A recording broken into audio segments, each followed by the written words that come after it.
আমরা যখন খেলাধুলা করতাম, বিশেষ করে ক্রিকেট যখন খেলতাম, তখন যদি খুব খারাপ ব্যাটসম্যান এসে যায়, তখন আমরা তাকে আউট না করে রেখে দেওয়ার জন্য আমাদের বোলারকে আরও উৎসাহিত করি, যাতে করে সে ব্যাট না করে ভালো না রান করতে পারে। তার কারণে আমাদের সুবিধা হবে, এই জন্যই আমরা তাকে রেখে দেওয়ার চেষ্টা করি। তার মানে এটা নয় তাকে আমরা উৎসাহিত দিচ্ছি।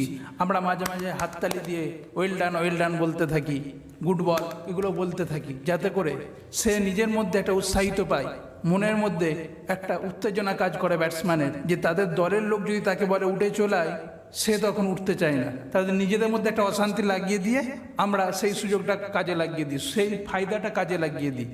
অনুরূপভাবে আপনাকে কেউ উৎসাহিত দিচ্ছে, আপনাকে কেউ মাথায় তুলে রেখেছে, খুব প্রশংসা করছে, এর মানে সবসময় এটাই নয় যে আপনাকে সঠিক পথের দিশা দেখাচ্ছে, নিজের মন থেকে করছে। কখনো কখনো তাদের ফায়দা নেবার জন্য, তাদের উপকার নেবার জন্য আপনাকে উৎসাহিত করে থাকে।